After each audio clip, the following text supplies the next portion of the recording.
नमस्कार दोस्तों, हम सभी ने महाभारत के बारे में सुना होगा और हो सकता है कई बार हमने टीवी पे देखा भी होगा, परंतु कई बार हमें महाभारत के सभी पात्रों के बारे में कुछ ज़्यादा पता नहीं होता। आज हम बात करने वाले हैं महाभारत के ऐसे चरित्र के बारे में जिसके बारे में आपने अवश्य सुना होगा, परंतु हो सकता है कि उसके बारे में आपको पूरी जानकारी ना हो। तो चलिए शुरू करते हैं एक ऐसे चरित्र के बारे में जिसका महाभारत में एक विशेष रोल था। जी हाँ, मैं बात कर रही हूँ महाभारत की कुंती के बारे में। आज हम जानेंगे कुछ ऐसे प्रश्नों के बारे में, जैसे कुंती कौन थी, महाभारत में इसका क्या रोल था आदि। तो चलिए शुरू करते हैं। कुंती कौन थी? कुंती महाभारत में कुंती पांडवों की माता का नाम था। यदुवंश के राजा शूरसेन के यहाँ एक पुत्र जिसका नाम वसुदेव और एक पुत्री जिसका नाम कुंती का जन्म हुआ था। कुंती का बचपन का नाम पृथा था, जिसे बचपन में ही राजा शूरसेन ने अपनी बुआ के संतानहीन लड़के कुंती भोज को गोद दे दिया था। जहाँ कुंती भोज ने इस कन्या का नाम कुंती रखा था। कई बार यह सवाल हमारे दिमाग में घूमता रहता है, तो मैं आपको बताती हूँ कि कुंती वसुदेव की बहन और भगवान श्री कृष्ण की बुआ थी। यह हस्तिनापुर के नरेश महाराज पांडु की पहली पत्नी थी। महर्षि दुर्वासा के एक वरदान के कारण कुंती भी देवता का आवाहन कर सकती थी और उन देवताओं से संतान प्राप्त कर सकती थी। पांडु एवं कुंती ने इस वरदान का प्रयोग धर्मराज, वायु एवं इंद्र देवता पर किया और अर्जुन को तीसरे पुत्र के रूप में राजा इंद्र से प्राप्त किया। इस प्रकार अलग अलग देवताओं से कुंती ने पुत्र को जन्म दिया, जिससे यमराज और कुंती के पुत्र युधिष्ठिर, वायु और कुंती के पुत्र भीम, इंद्र और कुंती के पुत्र अर्जुन थे। विवाह से पहले कुंती ने सूर्य देव का आवाहन किया था और उसके गर्भ से कवच कुंडल धारण किए हुए एक पुत्र उत्पन्न हुआ जिसका नाम कर्ण था, जिसे कुंती ने लोकलाज के भय के कारण एक मंजूषा में रखकर रात्रि को गंगा में बहा दिया। कुंती एक तपस्वी स्त्री के साथ साथ हस्तिनापुर राज्य की महारानी और इंद्रप्रस्थ साम्राज्य की राजमाता भी थी। पति की मृत्यु के बाद कैसे उन्होंने अपने पुत्रों को हस्तिनापुर में दाखिल करवा करके गुरु द्रोणाचार्य से शिक्षा दिलवाई, साथ ही उन्हें राज्य व अधिकार दिलवाने के लिए प्रेरित भी किया।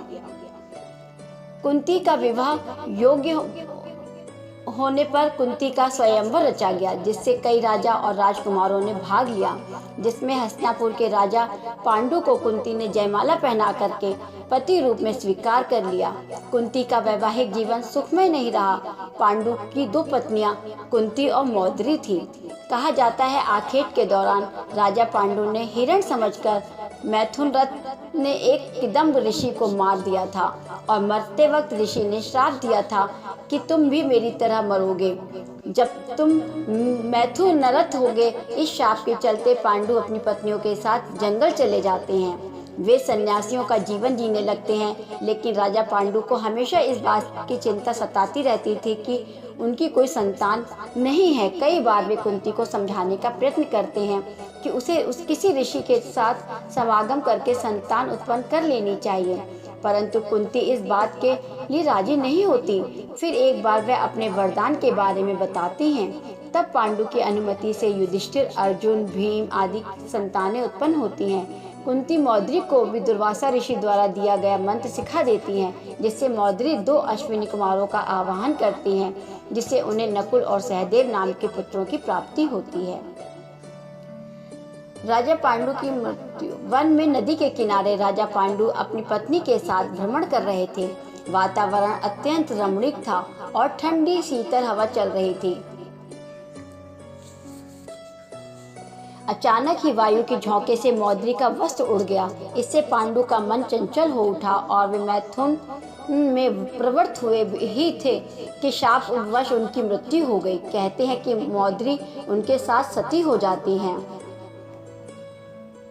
बचपन में अपने पिता यदुवंशी राजा शूरसेन द्वारा कुंती भोज की गोद दे दिया जाने के कारण कुंती अपने असली माता पिता से दूर रही, जिस कारण कुंती को अपने असली माता पिता का प्यार ही नहीं मिला। अपने महल में आए महात्माओं की सेवा करना कुंती अपना फर्ज मानती थी, जिस कारण महात्मागण उनसे प्रसन्न रहते थे। इसी तरह एक बार ऋषि दुर्वासा ने कुंती की सेवा से प्रसन्न होकर के उन्हें एक ऐसा मंत्र दिया जिससे कुंती जिस देवता का स्मरण करती वह तत्काल देवता ही उनके समक्ष प्रकट होकर उनकी मनोकामना पूर्ण कर देते थे। इस तरह कुंती को एक अद्भुत मंत्र मिल गया। कुंती का संघर्ष। राजा पांडु की मृत्यु के बाद कुंती के सामने अपने पुत्रों के लालन पालन करना था। कुंती के संघर्ष की शुरुआत यहीं से हुई थी। अपने पांडव पुत्रों के भविष्य के लिए उसने हस्तिनापुर राज्य की ओर प्रस्थान किया और अपने पति पांडु के सभी हितैषियों से मिलकर एवं सभी के सहयोग से कुंती ने राजमहल में अपनी जगह बनाने में सफलता हासिल की।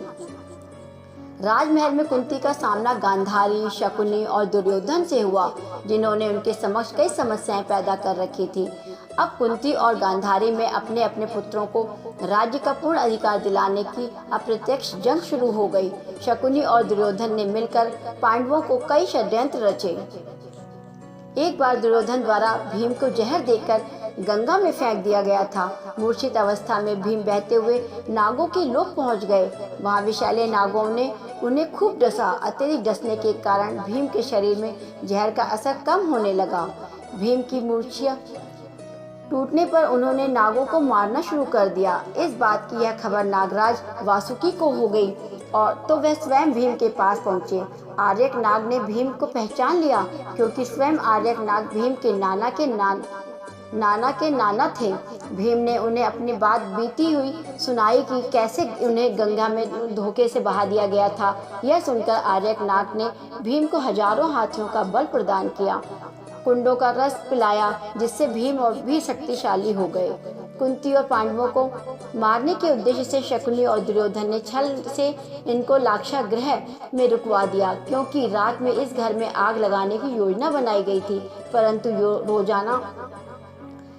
योजना पता लगते ही कुंती और पांडव एक सुरंग बना करके वहां से बच निकले थे।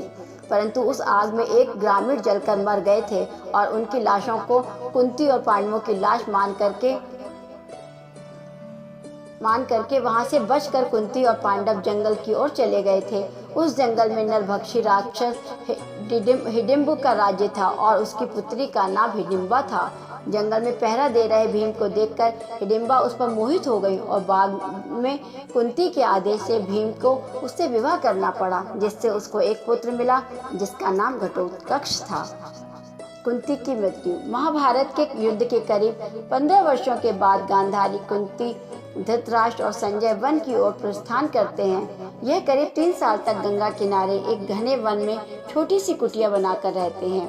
एक दिन जंगल में आग लग जाती है, जिस कारण गांधारी, कुंती और संजय की कुटिया को छोड़ना पड़ता है। पूरे जंगल में आग लगने के कारण संजय उन सभी को जंगल छोड़ने के लिए कहते हैं, परंतु धृतराष्ट्र उनसे कहते हैं कि यही वो घड़ी है जब उन्हें मोक्ष की प्राप्ति होगी। उनके कहने पर तीनों लोग वहीं रुक जाते हैं और उनका शरीर उस आग में झुलस जाता है।